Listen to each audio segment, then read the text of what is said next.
Everyone, Harley here. For those that don't know, I'm about to sit down with a very, very special guest, and it's a great honor for me to do this.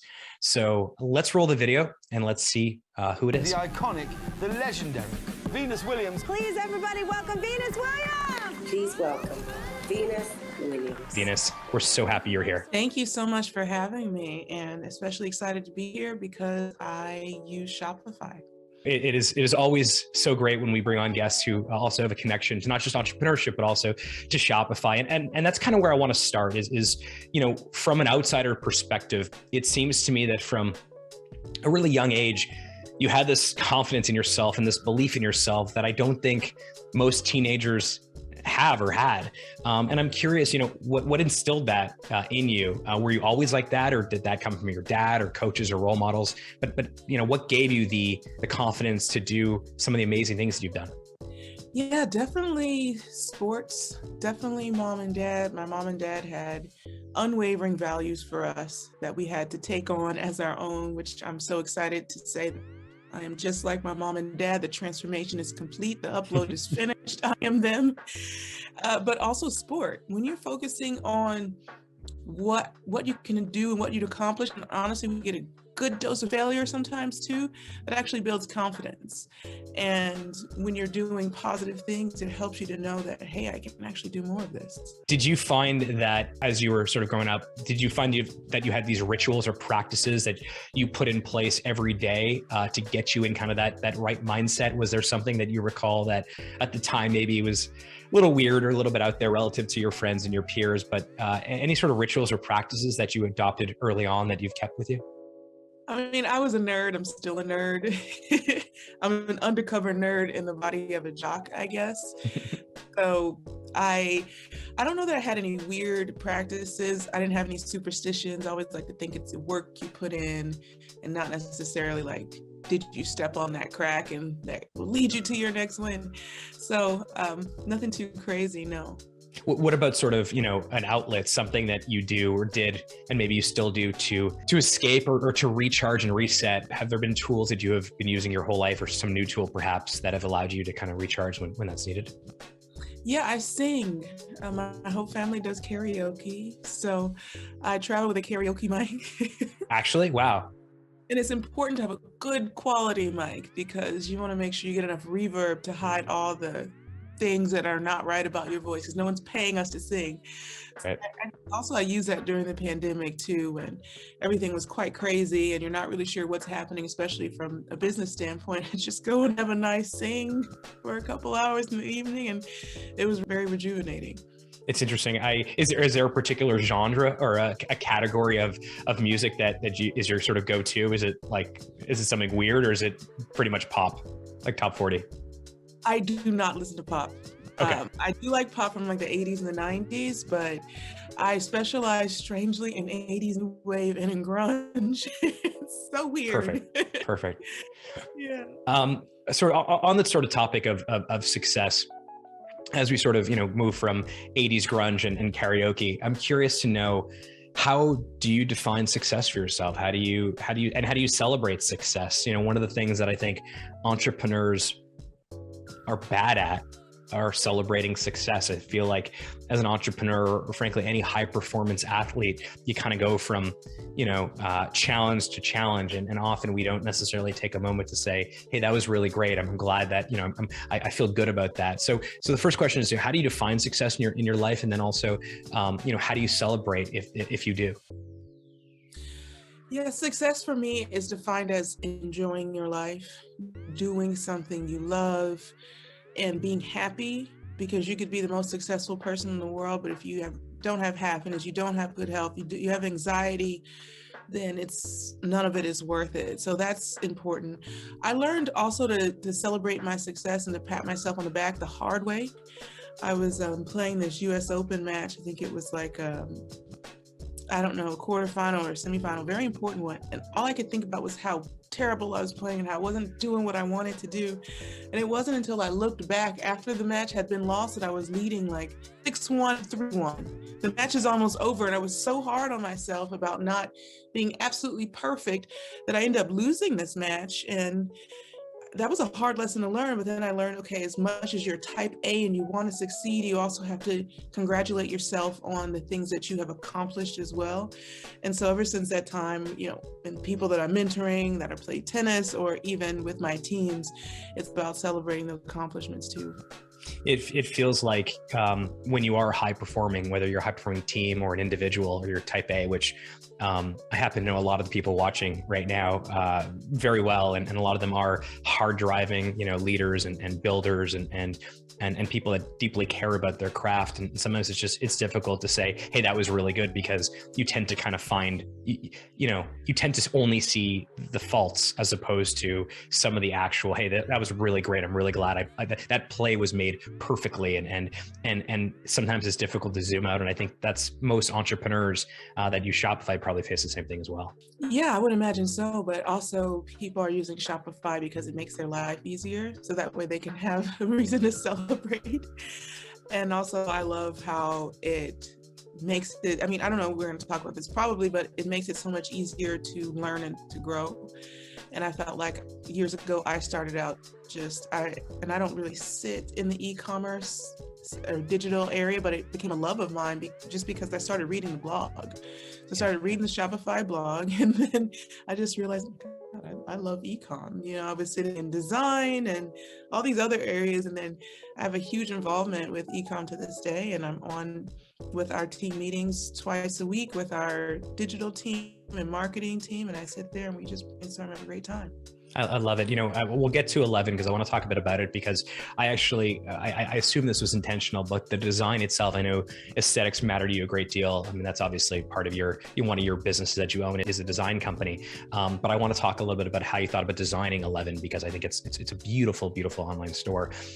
Before we kind of get into that, I want to just go back a little bit to about your tennis career, and as someone, as you sort of self-define as someone who's type A, I'd like to talk a bit of some of these challenges. And is there a particular challenge that you face in your career that stands out, that, whether it was a great learning experience or just something that is sort of bookmarked in your mind of like, yeah, that was probably the most difficult time for me? Yeah, I think just learning to look at yourself, right?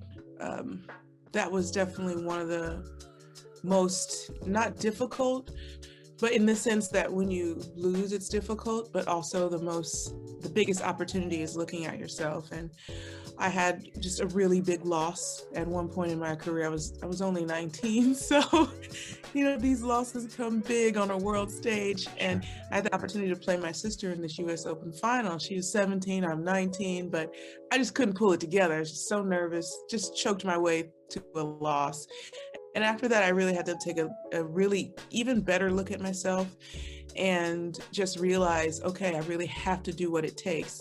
And I didn't know the names of this at that time, but really focusing on my process and executing my process. And no matter what happens, I execute the process. And if something goes wrong in this process, I do what I'm supposed to do. Those core competencies, I execute those no matter what's happening on the court, what's happening with my opponent.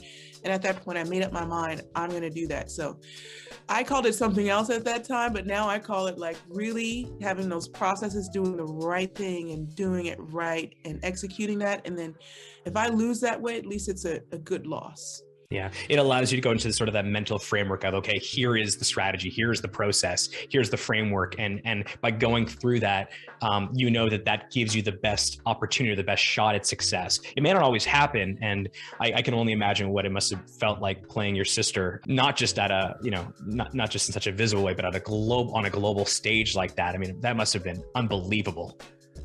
Yeah, it's a dream come true. It's a dream. It's what we dreamed about growing up. So I think a lot of people think, oh, wow, what's it like to play your sister? I'm like, yeah, it's awesome.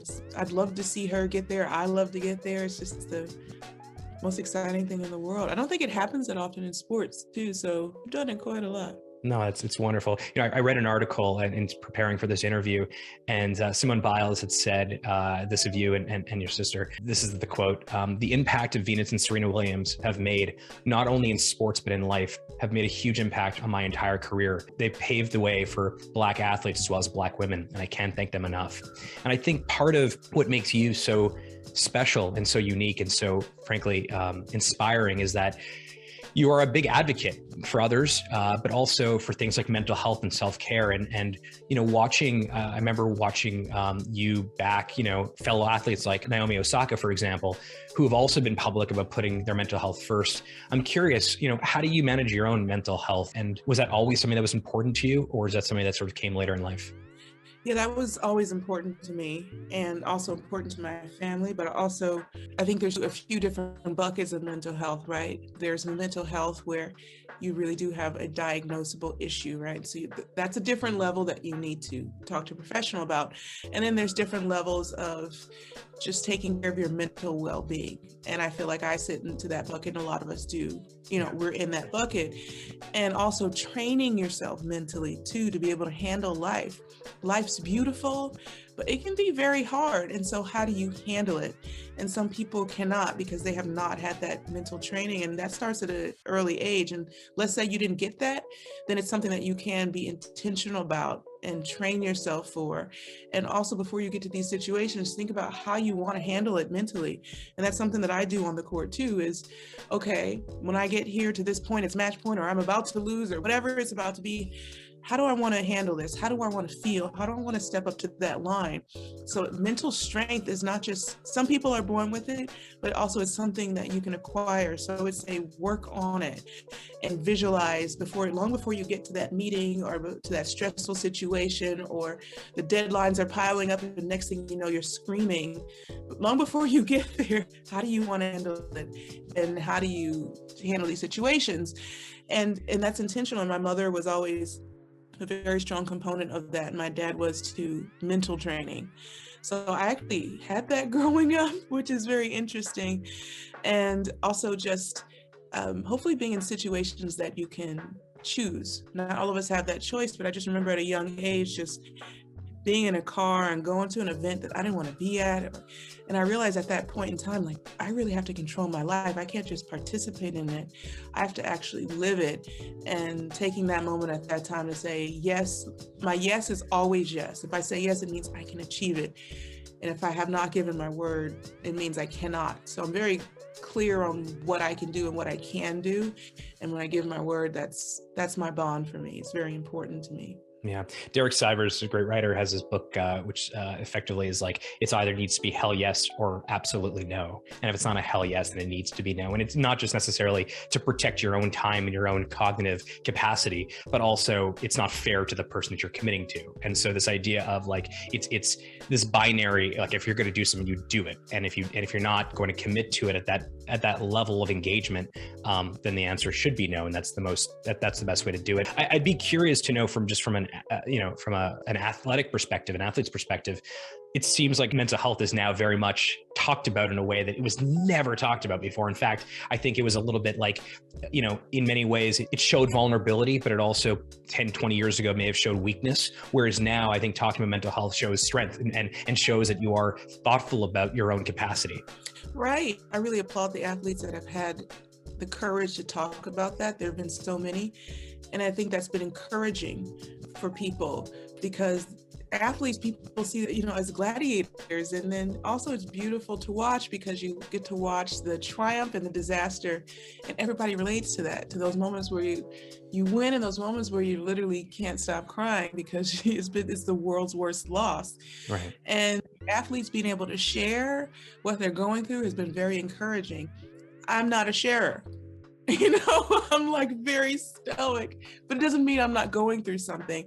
And also as an athlete too, we started to use lots of resources in these last few years of mental health professionals who are literally a permanent part of your team and that you're talking to every week. And then you're like, yeah, I don't need to talk to you. But then actually after you get off the phone, you're like, I'm glad I didn't cancel that call. I really needed that. I didn't think I had anything this week. So being proactive about your mental health is important too. So I can't just wait till you're down in the hole. It's also important to work on that and make sure that you stay here as much as you can. And when you drop to here, try to get back to here instead of when you drop to here, when you're kind of below the line. It's, I'd mentioned Simone Biles sort of quote that she said, which is just, I mean, it must, I don't know, I can just sort of try to feel what it must be like to hear something like that. And I've also, in my research, read a lot about, you talk about the importance of diverse role models and for kids to be able to look up to people who frankly look like them. And I'm curious, what does that mean to you? I mean, to know that you've inspired so many people to reach their dreams. Talk to me about the idea of role models and more importantly, diverse role models in your life. My role models are always my parents, and very close to home, Serena, even though she was younger than me. I learned so much from her, and I learned courage and I learned heart. I had talent, but I didn't necessarily have those two. I was like the Tin Man who needed to go get the heart. And she was like the Wizard of Oz for me. Like, I got to see what she had. Or was it the Tin Man or the Lion needed courage? All those things, Dorothy needed to go home. They had issues. Everyone needed something. Yeah. Yeah, everybody needed something. And so those role models were always very close to home for me. Growing up, I wasn't taught to see color. That was important in my home, not to see colors. So it's important for me to be a role model for every person. I realize the world sees me as the African American every day. And that's okay with me as well, because I'm very proud to be who I am. But more important to me, it's important to inspire all people. And it's been an honor to do that, because that's not how I started out. I just wanted to win some matches. And then it became bigger than that, dude. And it's never been pressure, it's just been an honor. That's wonderful.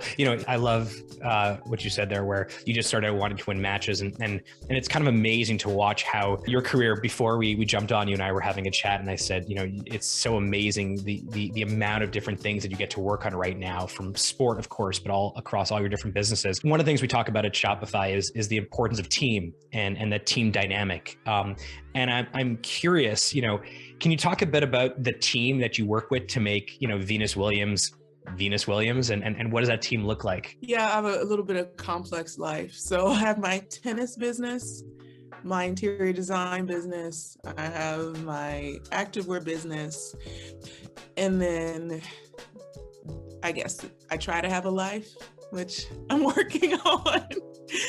Get a life has become real for me. When you tell people it's supposed to be an insult, get a life, I'm like, thank you. That's great. Yeah.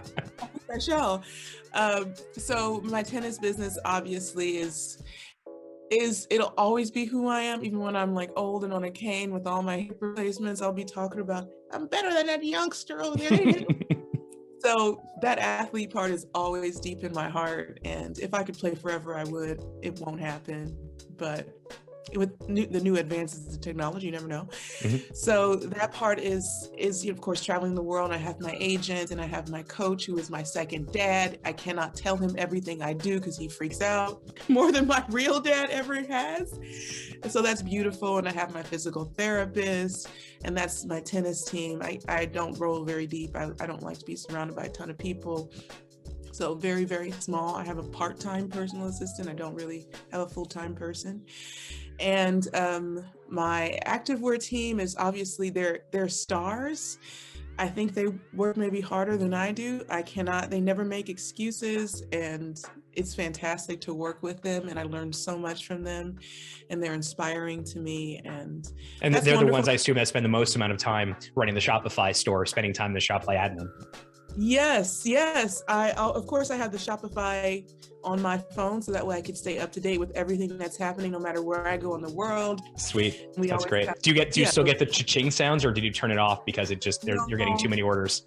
Yeah, the notifications are not on. Good. Okay. But I do like to go in and look and see what people are buying or what people are responding to, or we just had that campaign go out and this is what they like. And so, of course, I like to go in and look at those statistics. I have a great team there, and I didn't always have a great team, and it wasn't fun to come. And I would be so happy when we had like a Monday holiday. I'd be like, I don't have to talk to so-and-so today. Thank God. So I was able to, build this great team and try to keep it that way, because one bad apple does ruin the bunch. It's very interesting how one bad person can create a domino effect, and being accountable to that. And then I have my team on the interior design side. They're beautiful and wonderful too. So that kind of sums it up. I have quite a few teams and different people that make my life possible to live my dreams. You must get so many people though wanting to join these different teams, whether it's the design business or the activewear business or the tennis business. Is there a particular, as you've hired a lot of people and built these very highly effective, high performance teams, both on the court and off the court, of course, has there been a trait, something that you may not be as intuitive that you look for when bringing on people to join your team and help you? All in all, it's about culture, and we're very driven by our cultures at all the organizations. And even for me personally, every year I have my own leadership philosophy, my own values. So when I'm bringing someone in, even on my own team, this is what we talk about. This is what I represent. So this means that by extension, you represent this too. Mm-hmm. And this is the way that we operate. And I always, it's not required, but I encourage every single person to write their own values, leadership statement, leadership philosophy, and all those different things, and to edit it every year. So that way you kind of know who you are, where you're going, and things change. You might have a whole new career or got a divorce. I don't know. Life happens, and your philosophies may change and who you are. So those are important, and humor, extremely important. If you can't laugh because it's hard work, then you're just not going to get through it. So right. You kind of have to be able to have a good laugh at yourself, and then laugh when maybe sometimes you should be crying, Mm-hmm.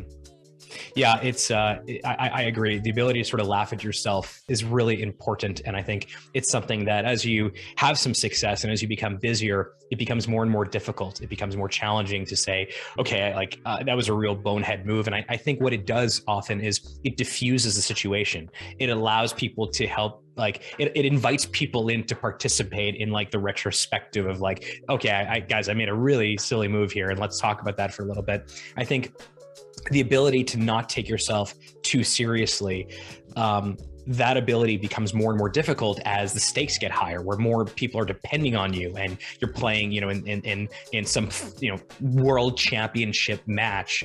That ability to have humor and to bring humor to it, I think is wonderful. I completely agree. And that's something that my family has always done, even in the worst circumstances. So I like to bring that forward, and hopefully I think people like it. So I want to sort of switch gears for a minute and talk about something that is near and dear to my heart, but I think near and dear to most people's hearts that are watching, which is, Venus as entrepreneur. I want to dig into you as a business person outside of tennis. And as I mentioned in sort of the introduction, you have a ton on the go and are very, very busy. When I did some research on some of your business endeavors, and please correct me if I got this wrong, but I know you went to design school in Florida and you opened up a design company. You have your own line of clothing, 11, which I think I said this to you prior to jumping on. I just did some shopping for my wife before this session. You also graduated from business school, and you're a part owner in the Miami Dolphins football team, to name a few things. I'm curious if you can tell us a bit about how you started that entrepreneurial journey. How did you decide that you wanted to build a business, especially outside of your tennis career and sort of, Venus as tennis star brand? How did that journey start for you? That journey started for me as a child. My dad always talked about being an entrepreneur, and he said that was his biggest dream. And we'd be in the car going from tournament to tournament in our bus, and he'd be playing these tapes about foreclosures. And interesting. Honestly, 10 years old, I don't know how to do a foreclosure to this day, but it was really about this entrepreneurial mindset and thinking outside of the box and being strong. And he would say, there's nothing more dangerous than a woman that can think. And he's right. But that was very exciting to grow up that way. So I felt like I had to start a business to make my parents proud, but also I had this mindset. And then I love design, and I love the opportunity to express yourself aesthetically. And of course, I love wellness and sport. I live for wellness on all platforms every single day. So being able to combine the two was definitely something that was meant to be. It's interesting you talk about, your dad playing what I assume was cassette tapes in those days, probably. Yes, not the 80s. Yeah, you and I are around the same age, so I suspect it was cassette tapes and learning about foreclosures. And I sort of, in my mind, I'm sort of picturing these these books on tape that talk about, how to buy and sell real estate and stuff like that. It's interesting that that's what you were listening to, presumably on the way to tennis matches. Yeah, on the way tennis matches, on the way to practice, we were practicing all over, just driving around covering Southern California, just every park, everywhere. So it was fun. And it wasn't necessarily just about, doing well at tennis or doing well at one particular thing. It sounds like, it was about whatever you do it well. Whatever you're going to endeavor and embark on, whatever journey that might be, to do it in a way that is going to make yourself, proud of what you're doing. It is interesting though, because if you sort of think about, a couple of years ago, I gave one of my talks at Shopify Summit, which is our company-wide summit that happens in a few weeks from now. I talked about that when I was growing up, the posters on my wall were athletes and musicians and people like that. But today, when I sort of go back and look at some of those people that I had up on my wall, those posters, a lot of them have also become entrepreneurs. It feels like, you are less boxed into, I am just a tennis player, I am just, a business owner. Like now there's sort of this more hybrid approach to how you identify and what you do. What is the connection? Why do you think, athletes have made such great entrepreneurs? Because you can look across pretty much every sport. Jimmy Butler's coffee brand launched recently on Shopify, and we all thought it was really cool to kind of hear the story of this basketball player who decides to go into the coffee business and use a Shopify. But you can, you look at Beast Mode Apparel and Marchand, like it seems like it's happening so much more now than ever before. And obviously we want to take a little bit of credit to say we've made entrepreneurship easier, but it's not just Shopify. It feels like entrepreneurship is in the air. I'm curious how, what you've seen, sort of the evolution of entrepreneurs and athletes sort of being connected. Yeah, definitely. People do try to put you in a box. I don't think that's just for athletes, but it's also for anyone who's trying to make a change or a career move in their life, that sometimes they can put you in a box. But I think athletes are definitely role models for that too, that, yeah, it's okay to change and evolve. And it's not easy. Just even in my own experience, people will say, well, no, you're an athlete. And I was like, no, actually, I'm absolutely an athlete. But I'm also someone outside of the sport. On the topic of sports and business, do you have business leaders that advise you, or business leaders that you seek advice from, or you give advice to? Like, do you have sort of a crew of other entrepreneur athletes who you spend time with? And I'd be curious to know about, who you seek advice from now, if they're in business or if they're in sport, or it doesn't really matter to you. You're just looking for people that you can learn from. Yeah, definitely always looking for people to learn from. I also try to educate myself too, because it also means I can be a better leader and a better boss. If I can at least stay in the conversation, that's important. Even on the interior design side, as we look for different ways to develop our business, just talking to other designers that have been there before. And so I think I have a little bit of a privilege to have those opportunities. But I think even more importantly, surrounding myself and my own team with people who I can learn from and really have that experience and have that expertise and have that drive and entrepreneurial spirit.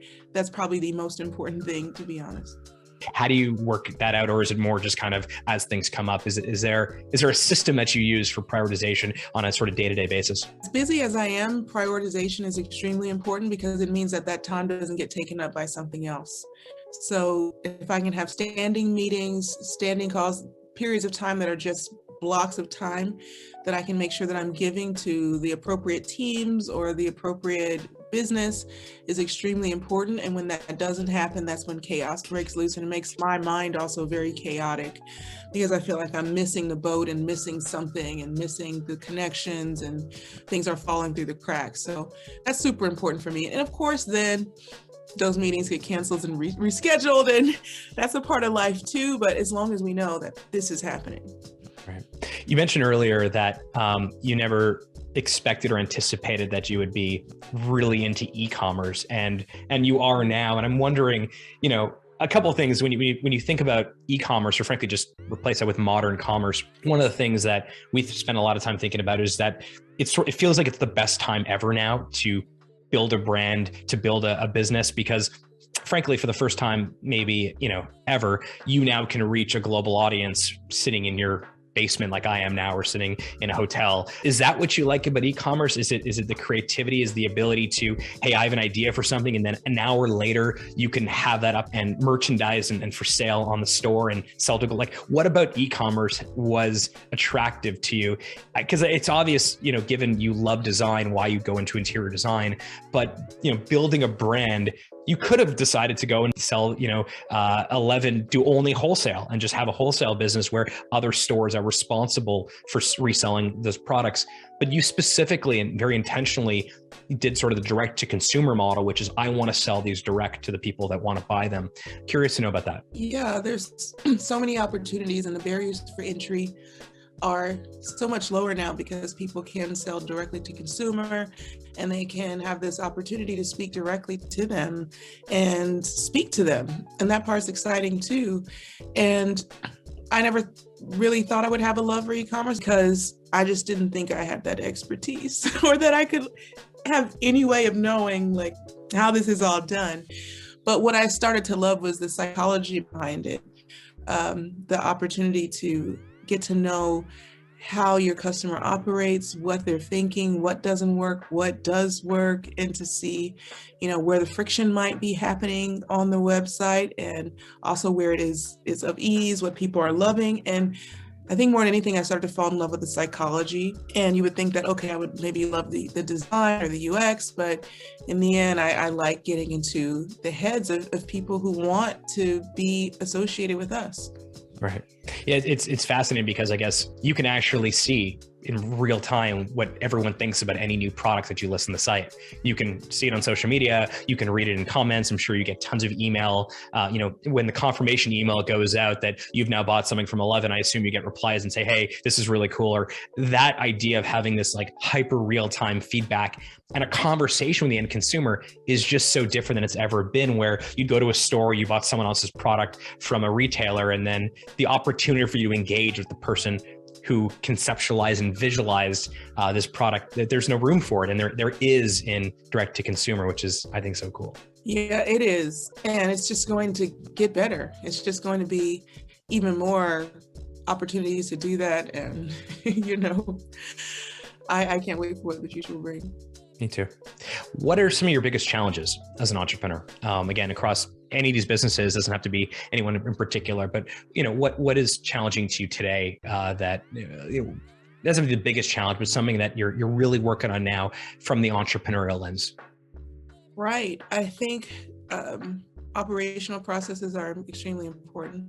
Mm-hmm. That the customer journey has to be seamless, so they don't care if the supply chain has gone to hell this last year, and if the world burned down, they want their leggings and they want right. You're going to give.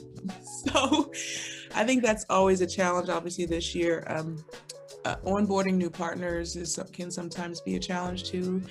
We just switched from our own warehouse to 3PL, so that was pretty interesting. How involved are you in those decisions at this point? I am more or less kind of in those kind of decisions because that is not my expertise. Mm-hmm. So it's identifying who those partners might be, what does that RFP process looks like, looking at the different proposals, involved in those touch points, but definitely not leading it. And I don't know if I want to do logistics, but maybe I'll find an extreme love for it at some point in time. So that's definitely kind of weighing in on those final decisions toward the end. Finding people is hard. It's very difficult, and it's hard when people have life changes that take them in a different direction, and maybe you're relying on that. I think regulation changes too, in terms of what's happening with privacy and all those different things sometimes can really give you a little bit of a boomerang. So what was currently working for your business at that time is now not. So kind of rebuilding. And I think we saw that last year too with a lot of the privacy changes as well. So that was interesting, but also learning points. It's funny you mentioned supply chain, because obviously, we think a lot about this. We have, millions of stores on Shopify, and you're right. Consumers don't care about supply chain. They don't care about, the macro issues that may be facing the world that have nothing to do with your particular business. Everybody's affected by it. they just want their leggings, or they want their product that they got. I think in some ways, because when I look at 11 and I look at the site design, obviously it has, Venus written all over it in an incredibly wonderful, way. The aesthetics are beautiful. It's easy to navigate, you know exactly where to find everything you want. But I think part of what has happened is that consumers, I think, have become, I hope, a little bit more patient now, because they know that you're going to do everything you possibly can in your power and with your team to make sure they get their leggings in a reasonable amount of time. And I hope that's the case for you as well. I hope that you're not getting too many angry emails about that stuff. And if we're wrong, we just want to know so that way we can fix it. So if we have someone screaming, then it means we need to listen. But most of it is good feedback, and it gives us kind of like a high alert of where we need to change and grow. And I'm okay with that. It's good to be coachable. Yeah. Curious, where do you want to go next as an entrepreneur? What are the things you're most interested in? Is there another business now that you're thinking about, as much as you can tell us? Where does the entrepreneurial journey go from here? Do you go deeper on these 3 businesses? Do you sort of expand? I can imagine the amount of people wanting to, I don't know, hey, Venus, I'd love to pick your brain, or let's have a quick coffee to discuss something. I'm sure that happens more times than you care to imagine. But on a personal level, where do you want that entrepreneurial journey to go? Well, as you said, I'd like to go deeper into what I'm doing already. And I have so many ideas and dreams, and my team tells me, yeah, but let's just perfect this one first. I'm like, okay, all right. So I'm kind of that idea person who has a million ideas, and it's all about timing too, because you want to make sure you get it right. And I think the most important thing for us at 11 now is to really make sure that we're giving back, because our goal is to help people do their best self and to be able to have the tools to do that, and figuring out exactly how we tell that story and make sure that they're integrated into it and creating a community behind it. The storytelling aspect to everything you do is again, in sort of preparing for this interview, I just wanted to understand the business a bit better. And the one thing that I think is so obvious in every single one of those businesses, is the story, is the actual, there's a why behind it. We're not just trying to make clothing. There's a reason why we want to do it. And there's no, the world may not need another random, interior design firm, but this is different. This is our way of doing it. It feels like you bring your reason, your why into all of those businesses, which I think makes it so much more personal and interesting. Yeah, absolutely. It's about love for what you do and looking inside of yourself to understand what you'd like to achieve and how you'd like to say it. And that's when it becomes relevant. What's in store for you? What can we expect to see in 2022 from Venus Williams? And I'd be curious to know what's most exciting for you that's coming up. Definitely some partnerships coming up on the event side and on the interior design side too. And I haven't been playing that much tennis lately, so I'm going back on tour, but There's so much off of tour, to be honest. It's been a whole lot of fun for me, but tennis is always my first love. And until the fat lady sings, I'm going to make that a priority as well.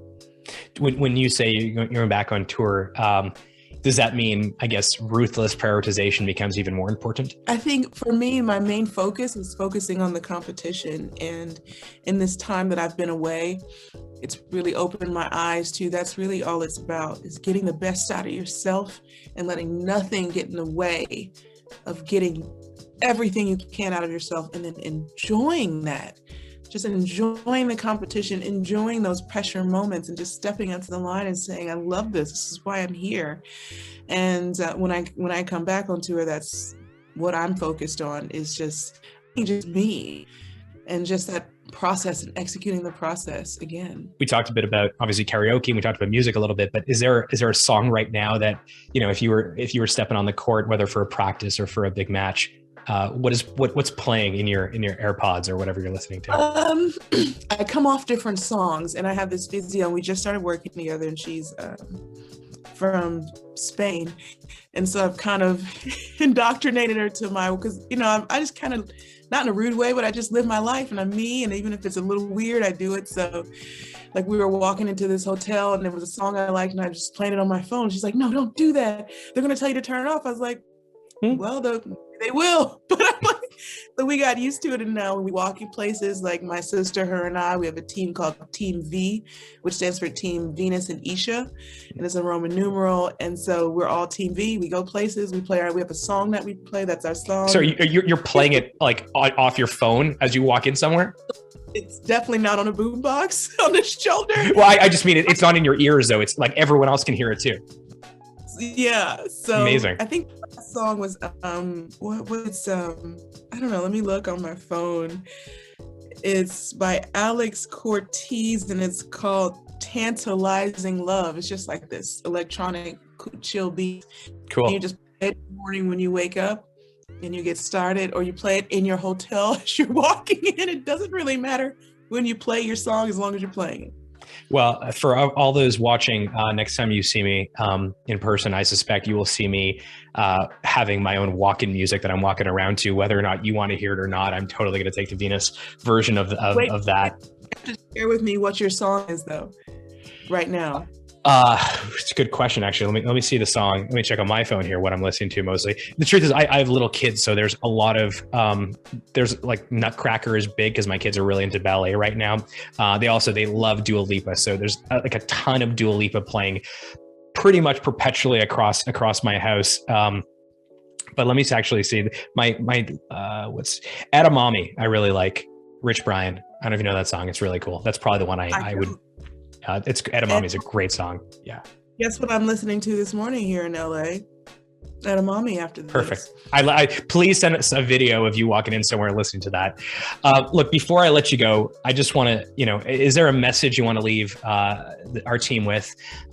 Who again, we're also trying to step into greatness in 2022. We're trying to do everything we can to not only help existing entrepreneurs, but also inspire new entrepreneurs to try their hand at building really cool stuff and trying to make it easy as possible for them to be successful. Any sort of closing thoughts you want to leave the audience with? Yeah, I think for me, I can just share what my goals are for myself this year. And like I said earlier, it's just about enjoying it, just leaning in, enjoying it, and giving everything that you have, and realizing there is no limits, even with the limits that we put on ourselves. Even though you can tell yourself, I'm a no limit person, somehow the mind wants a limit. So not letting those limits happen. And then just about connections and experiences, that those are the most important things that we can give people, is that connection and that experience. And that's something that I'm focusing on not only in my business, but also in my personal life this year, is connecting with people and then experiencing life in the world. And that is so pertinent to our customers too, because if we give them this connection to ourselves and our brands, and if we give them this beautiful experience, that's all we need in life anyway, are those things. We think we need that Prada bag, and we think we need that extra, cookie, but it's really about those experiences that we don't remember the bag 20 years from later. We don't remember all the meals we ate or whatever it might be, but we remember when we went here or did that, and that's important.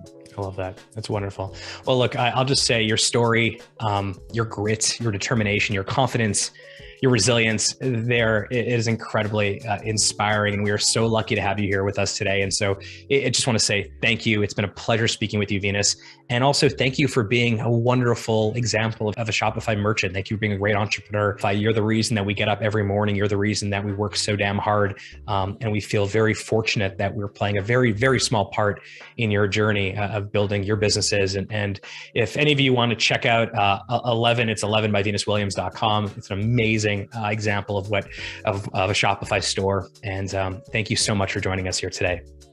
Thank you so much. And I have to also say thank you as someone who's been using Shopify to make it so much easier, not only to just start your business literally that day if you want to, but also to learn and to grow and to understand the business better for just anyone who's just coming in, because I was that person actually. That means a great deal to us. Thank you.